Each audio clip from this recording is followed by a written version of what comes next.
I was 10 feet away from our nation's first president. It was crazy. Today, we're going to Mount Vernon, where George Washington was laid to rest. Don't forget to like and subscribe, and let's just jump right into it. So apparently you can stay here in the hotel, which is really cool, probably ridiculously expensive. Here's some of my friends from California. And something we didn't realize was there's so many students because it was April. So obviously, it's that time of year where all the 8th graders do their trip.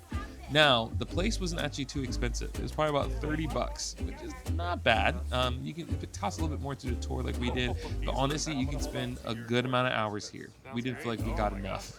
It's like an actual line. You're a good person.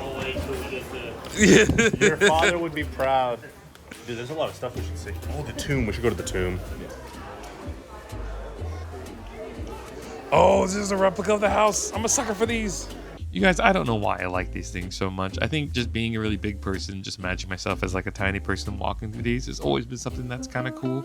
I think it's probably because of the Indian Cupboard movie. Let's be real. If you're older and you remember that movie, that was like the sickest thing. But we did end up doing a tour of the actual house, and this looks pretty accurate.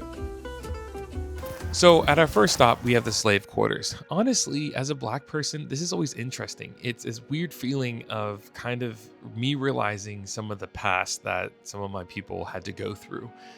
There's not like, for me, animosity. It's not like, I understand the history is history, but there's almost this reverence that I feel as I get to see some of these places.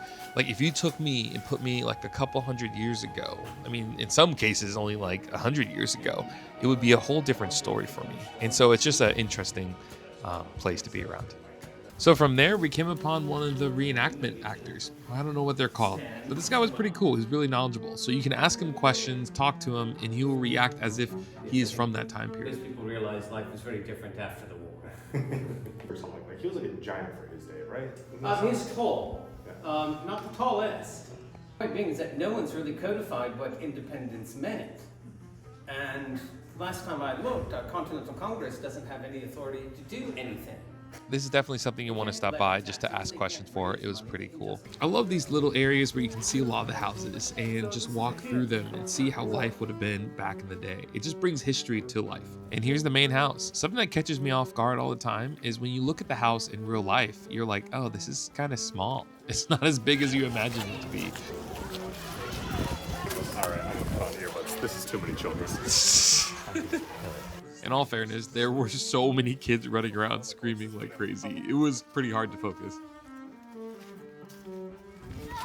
Okay, this is a beautiful place.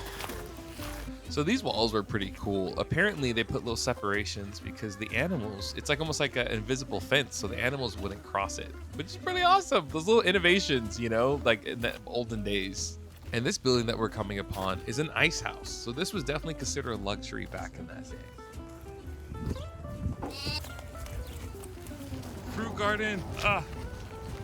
So the next area that we're going to is called the vault. So this is where George Washington's body was originally laid at, alongside of 20 of his other relatives. In his last will and testament, he actually requested to be built in a different section of the property itself, which we'll be going to later on. The one guy was talking about how he stopped his conquest. And it's like, oh, he stopped his conquest. He didn't just keep on going to rule, He was like, no, I did what I was going to do. I'm done.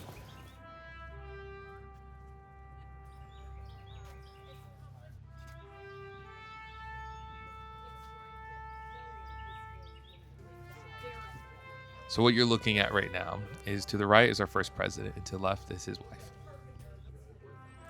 It's interesting being able to be right next to history. It just brings it to life. It reminds you of our past. Not too far away, we have the Slave Memorial, which is dedicated to all the enslaved people who worked the grounds. This is also another interesting area because it's a lot of unmarked graves that it makes you stop and think about our nation's past.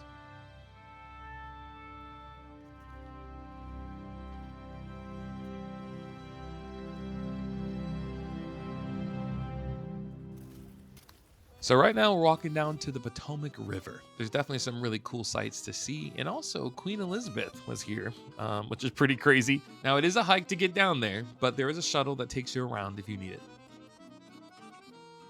Oh, also there's a boat tour that you can take, but price-wise and time, it just really wasn't necessary there. And we were only like maybe halfway through this whole thing, so we decided just to move forward. So give yourself a good amount of time for coming here because there's so much to see and do. Probably about 4 hours, 5 hours, I would say. Our next area that we're heading off to is pretty much where all of the farming and the fishing happen. Well, obviously the dock, the fishing happened over there too.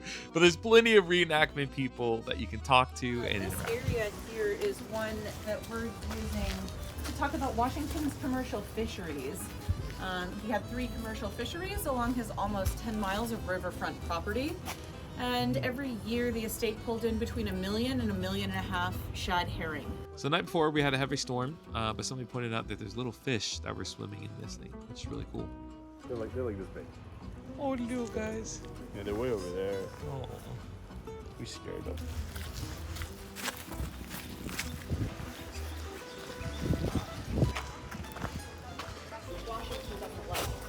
So he considered a number of different options. Come on in. There were indoor threshing barns that had been designed in England. Washington is much hotter than it is over in England.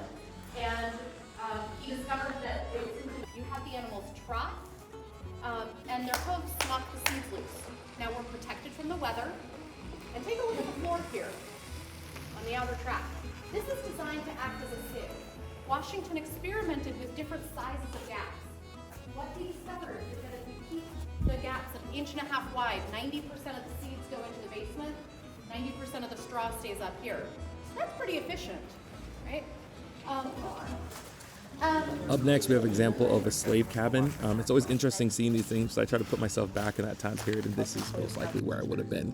And so it's just, it's trippy. It's a weird experience having this. I'm not trying to make it about race or anything else. It's just, I love history and seeing how it play out and what life would have been like back then. Yeah.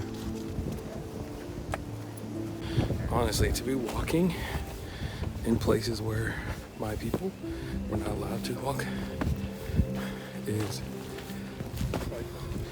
pretty awesome. Like, I don't know. It feels like I'm kind of doing my duty, you know, for people from the past.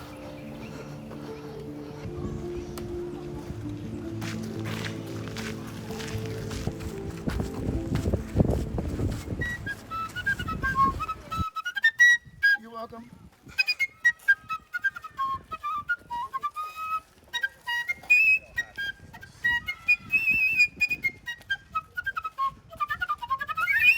So yeah, there you have it, marching left, right, left.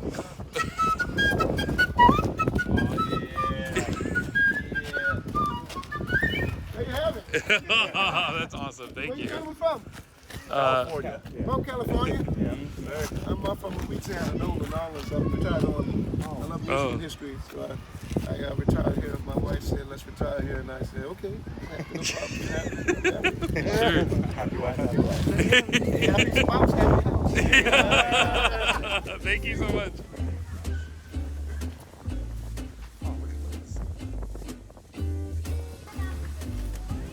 Well, you'll see inside there's a certain artifact from the Bastille prison that's very cool of sand that was used, but we found out that actually the years that Washington was here is actually just this color. Oh, yeah. Aesthetically, I like the other one, but this is more correct. We're gonna pause here on this porch that Washington called a piazza. It's actually really carefully cultivated even back to Washington's time. We do have a view that is much closer to what Washington would have seen in his time than we would have had otherwise. Probably would have been a bit more farmed over there, not quite as heavily wooded in his lifetime, but certainly much more similar to what he would have seen.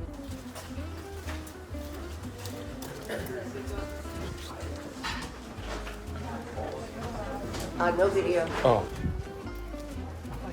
They're not allowed to take videos during the tour, which kind of stinks, but I get it.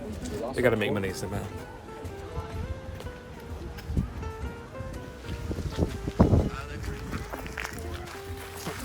Oh, can we not go in? On the property is also a museum. Now this museum is very extensive. There's a lot of artifacts and really cool things to see. They even have George Washington's teeth. Definitely take enough time to be able to walk this whole area. We kind of had to fast forward through this because we were running out of time for the day, but definitely a really cool thing to see. A lot of movies and things that you can see about that time period. Oh my gosh. Yep, this is bigger than I thought. Oh, little people. So definitely take a good amount of time here because it's definitely worth the money, but it's a whole experience. Like, we didn't even realize that all this stuff existed on here. Thanks for watching all the way through, and here are some other videos that you can check out while you're here. And don't forget to like and subscribe, and I'll see you on the next adventure.